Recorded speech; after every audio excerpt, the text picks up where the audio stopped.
Assalamualaikum warahmatullahi wabarakatuh. Kembali bertemu di mata kuliah biokimia. Nah, menginjak materi berikutnya ya, setelah kita kemarin belajar tentang dogma sentral biologi molekuler. Nah, sebagai pengantar kedua untuk mahasiswa penempuh biokimia adalah materi terkait atau materi tentang genetic engineering atau biasa yang dikenal dengan istilah rekayasa genetik. Nah, eh,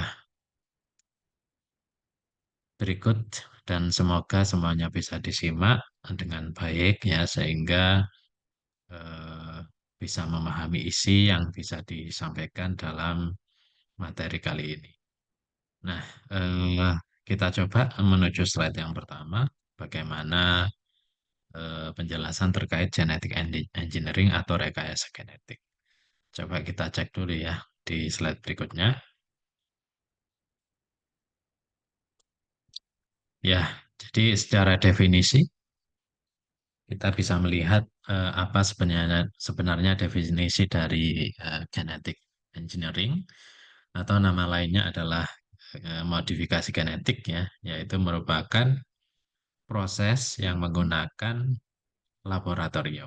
Ya, jadi di situ saya garis bawahi bahwa proses rekayasa genetik ini memang menggunakan teknologi yang ada di lab.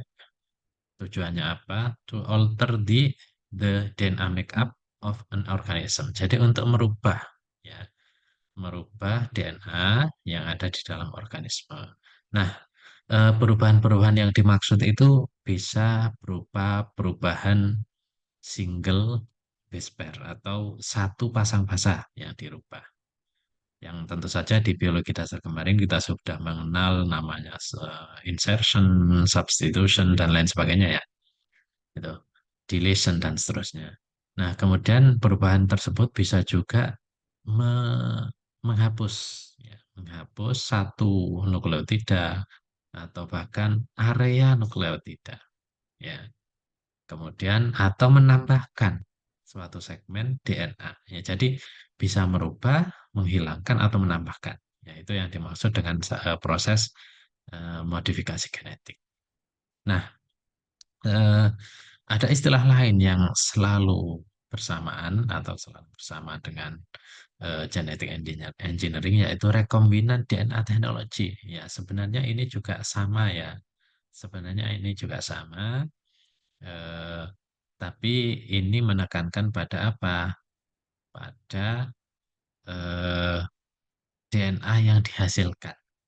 Jadi sama persis sebenarnya, hanya saja berbeda di penekanan dari apa namanya pengertiannya itu ketika kita bicara rekombinan DNA teknologi, maka penekanannya adalah pada produknya, ya, yaitu segmen DNA yang berbeda dari aslinya, ya, seperti itu.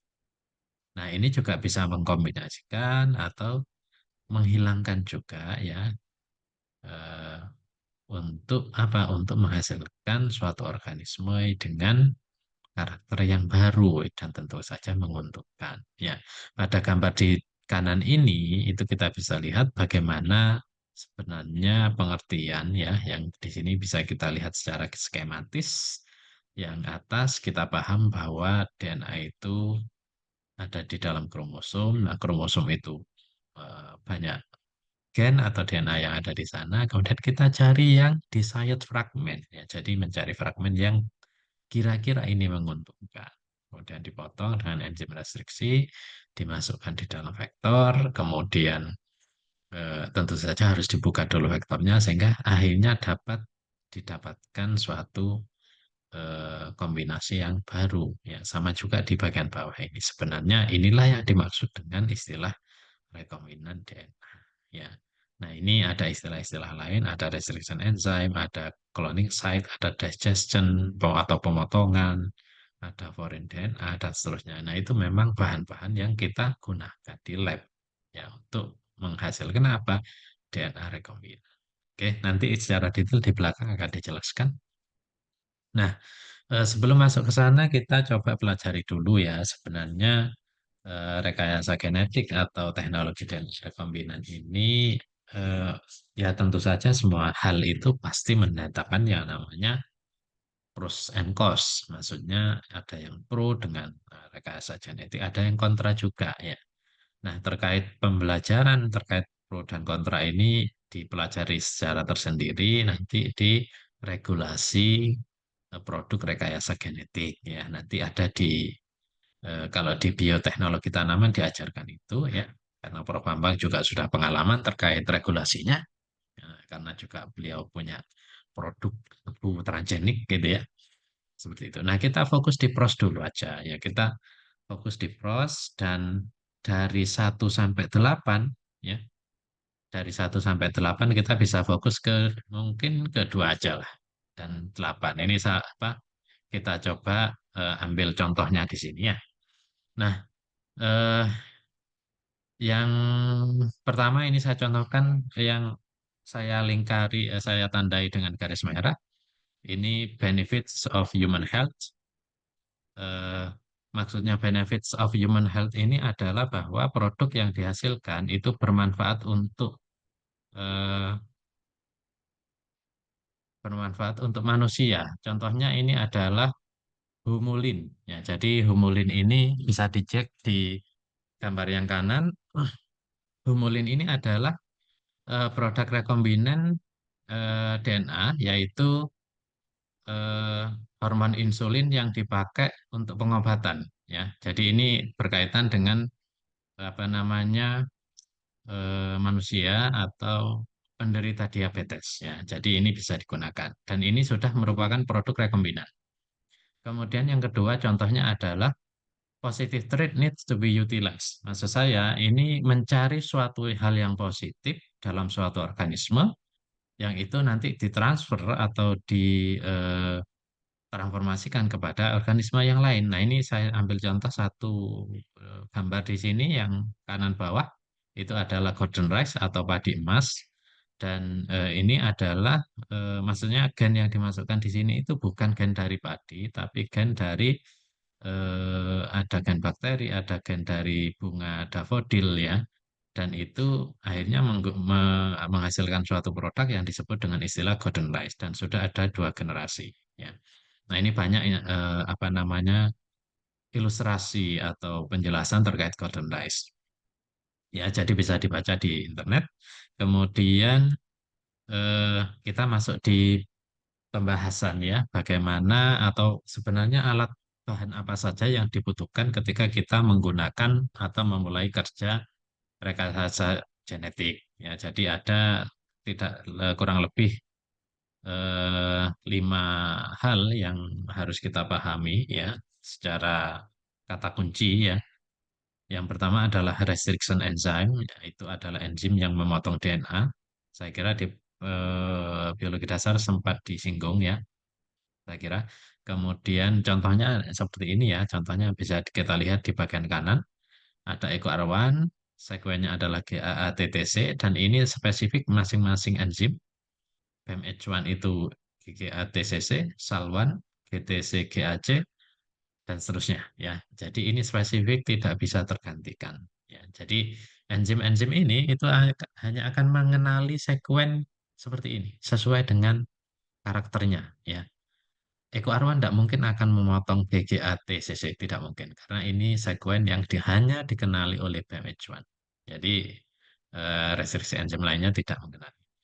Nah, kemudian yang kedua ligase. Nah, di pertemuan sebelumnya atau di video sebelumnya sudah kita singgung bersama ya. Ligase itu enzim yang menggabungkan 2 molekul DNA yang berbeda, ya. 2 molekul DNA dalam DNA, ya. Untuk menyambung DNA, yaitu adalah enzim ligase.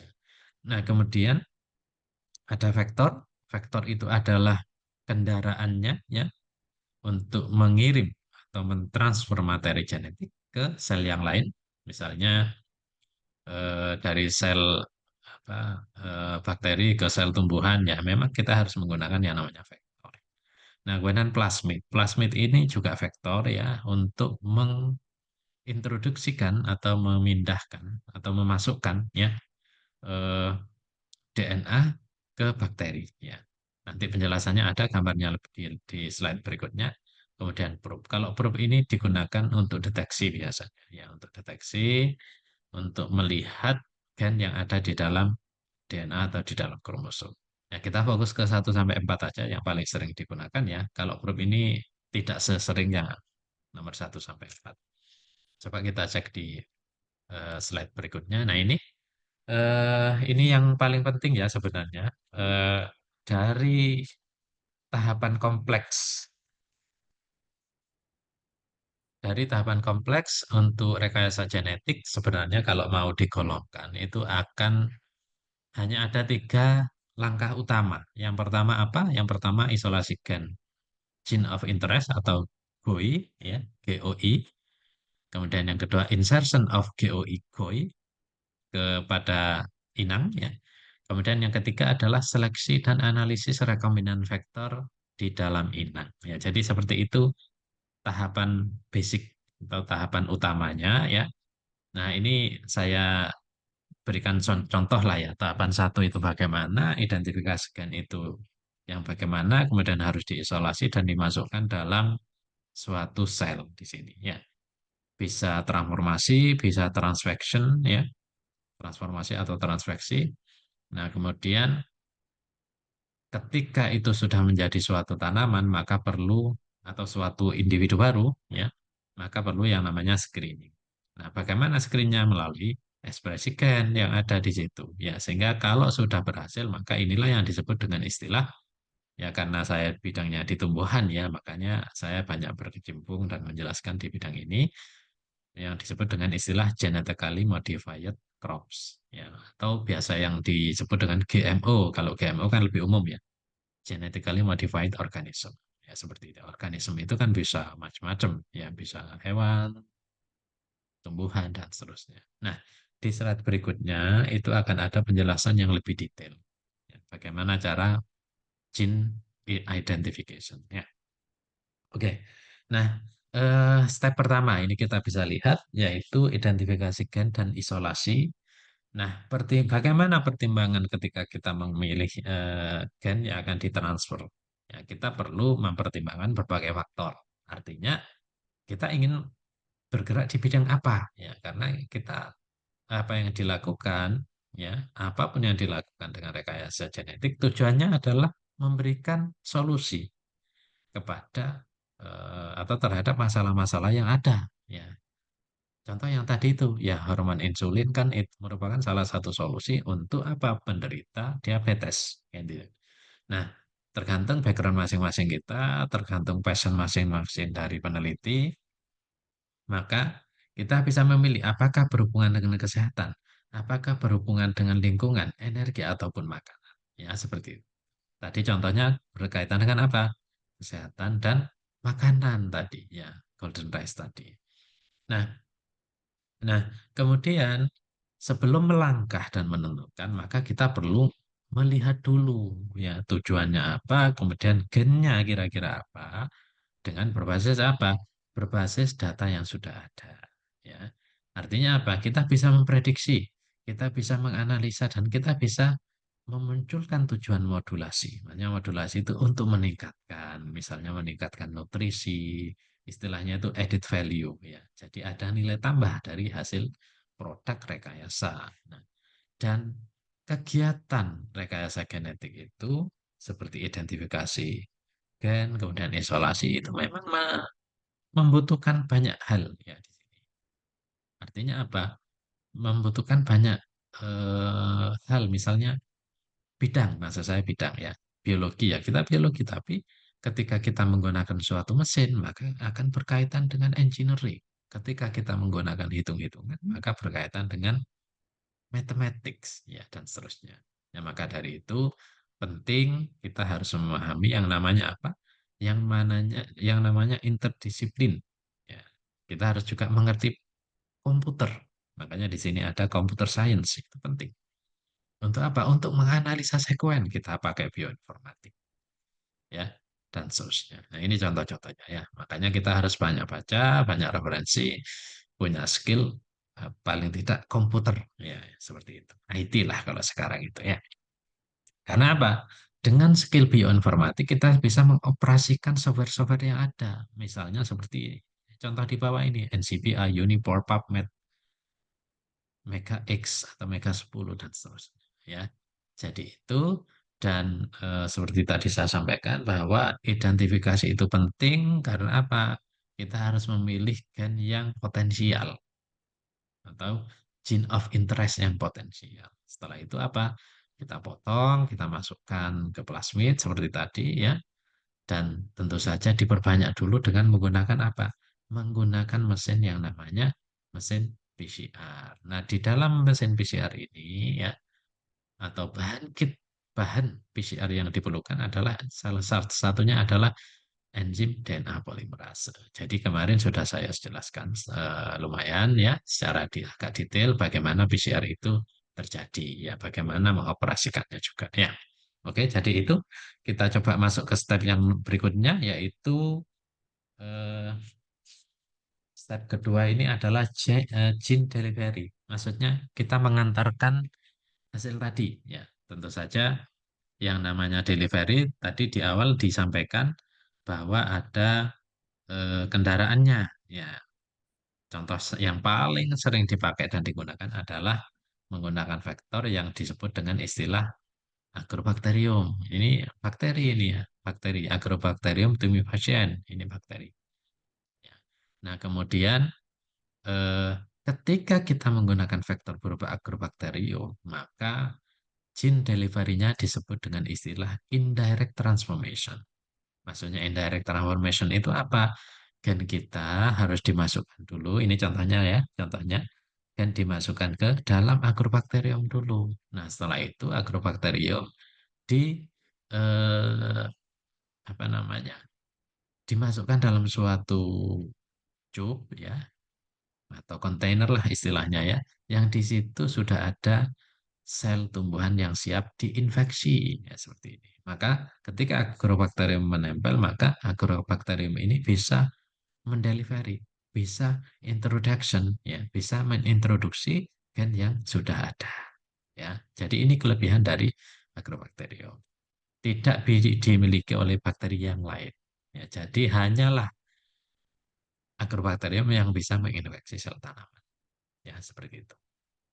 Makanya disebutkan di sini, agrobacterium able to deliver gene target into plant genome. Ya, seperti itu. Nah, setelah itu maka apa yang harus dilakukan? Nah, setelah masuk, ya, biasanya kita macam-macam ya. Biasanya kita kalau bahannya adalah padi, maka kita harus menggunakan kalus padi, kalus tebu, ya, dan seterusnya.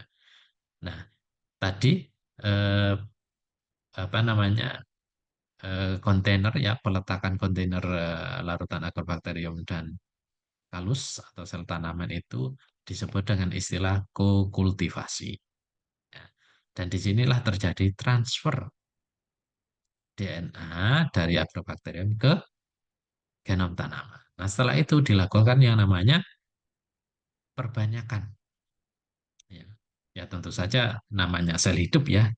Tentu saja selnya selalu membelah dan seterusnya. Kemudian dilakukan yang namanya eh, shoot generation sampai tumbuh besar sebelum selanjutnya dilakukan seleksi di media. Ya, seperti itu. Yang mengandung tentu saja antibiotik disesuaikan dengan karakter dari vektor ini. Ya, vektor. Ya, karakter dari vektor DNA yang digunakan. Nah, ada satu lagi contoh transformasi yang disebut dengan istilah direct transformation. Ya, direct transformation menggunakan apa? Particle gun. Jadi menggunakan tembak ya, yang disebut dengan istilah bombardment. Ya, ini eh, bagus dalam hal apa? Bagus dalam hal kecepatan penggunaan ya. Maksud saya, kita tidak perlu yang namanya agrobakterium kalau menggunakan particle gun method ini. Hanya cukup dengan cara apa? Code DNA. Ya. Jadi DNA kita yang sudah ada GOI-nya, ya, gene of interest, vektor ya, vektor yang sudah ada gene of interest, kemudian dilakukan coating ya dengan istilahnya adalah gold particle, partikel emas, kemudian ditembakkan melalui alat yang namanya particle gun atau bombardment. Nah, setelah itu, ya ini adalah massa atau apa namanya bisa kalus, bisa kalus yang digunakan, misalnya kalus padi, kalus tebu dan seterusnya bisa langsung ditembakkan. Ya, jadi tidak melewati atau tidak melalui agrobakterium, langsung ditembakkan dan tahapan berikutnya sama. Ya, ditumbuhkan, kemudian diseleksi di suatu media yang mengandung antibiotik. Seperti itu. Ya. Tapi pada umumnya berdasarkan laporan yang ada, maka kenapa kok banyak yang menggunakan agrobakterium? Karena memang efisiensinya dirasa eh, lebih tinggi daripada yang partikel gun ini.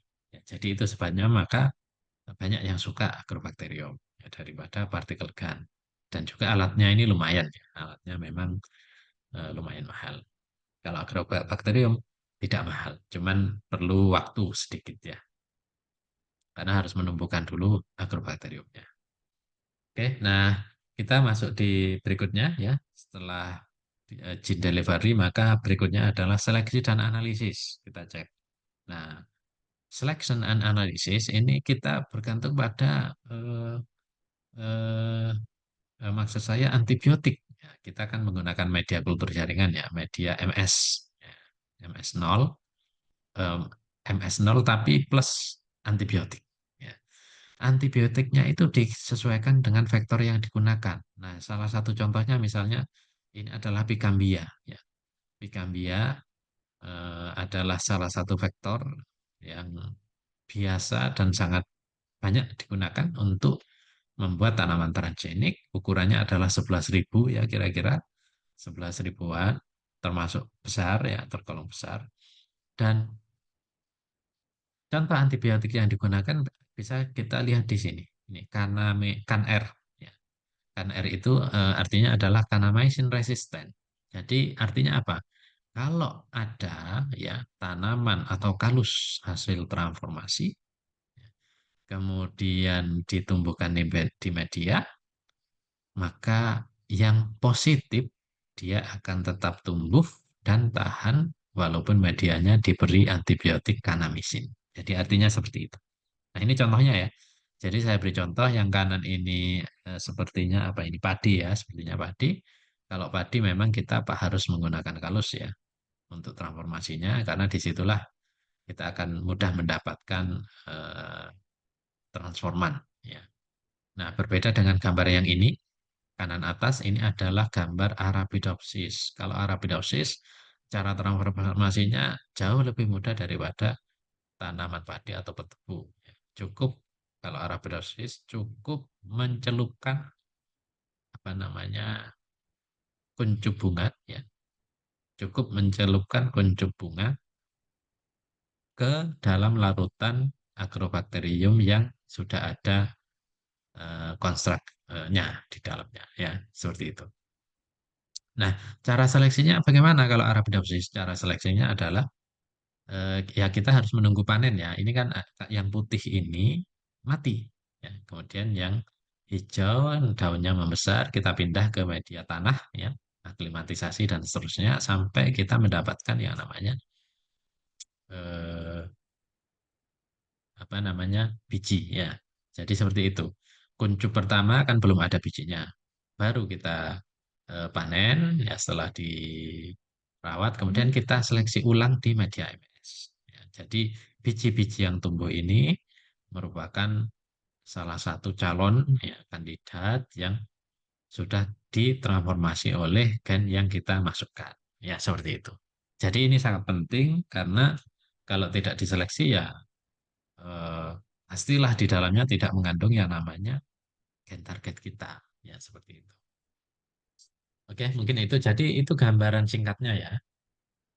Gambaran singkatnya dan tidak cukup sampai di sini. Ya, artinya apa? Artinya kita tetap harus melakukan konfirmasi. Ya. Jadi setelah tanamannya tumbuh dan kita pindahkan agak besar, kita isolasi DNA-nya karena perlu kita cek dengan PCR. Nah, ini contohnya. Nah, ini ya. Jadi ini adalah tahapan yang sangat penting dalam seleksi ya. Nah, terus kemudian urutannya bagaimana? Ya kita ambil daun. Untuk apa? Untuk diisolasi genomik DNA-nya. Ya. genomik DNA diisolasi, kemudian kita gunakan sebagai apa? Sebagai template, ya, sebagai template dalam suatu reaksi PCR. Ya, maka dari itu tetap kita harus lakukan, ya, karena ini salah satu bentuk konfirmasi. Ya, bisa menggunakan PCR mesin biasa, bisa menggunakan mesin PCR yang di situ ada tulisannya Q, ya, kuantitatif artinya ya PCR mesin. Nah, bedanya apa? Bedanya kita bisa lihat di gambar A dan B. Nah, ini juga contoh ya, contoh kalau M itu marker, JK ini tanaman kontrol yang tidak ditransformasi, kemudian yang lain 1 sampai 4 ini adalah DNA-nya diisolasi dari tanaman yang sudah ditransformasi. Ya, ini contoh saja ya. Jadi gennya ini apa ini FV MIR 390A dan seterusnya ya. Nah, ini microRNA ini pendekatannya ya, yang ditransformasikan. Ya ini hanya contoh. Yang penting saya ingin menunjukkan ketika kita menggunakan mesin PCR biasa, maka data yang didapatkan adalah data kualitatif. Hanya kita bisa melihat, oh tebal, eh, oh ada, ya kan ada kan, line 1 sampai 4 ada dan tebal kan gitu ya. Sedangkan kontrol kosong, ya tentu saja kosong atau tidak ada, tidak teramplifikasi sama sekali. Karena apa? Karena ini tidak ditransformasi sebagai negatif kontrol kan gitu ya. Nah, kalau kita menggunakan qPCR machine, maka data yang ada adalah kuantitatif. Artinya kuantitatif itu apa? Ada angka. Ya, penampilan datanya ya seperti ini, ya kan?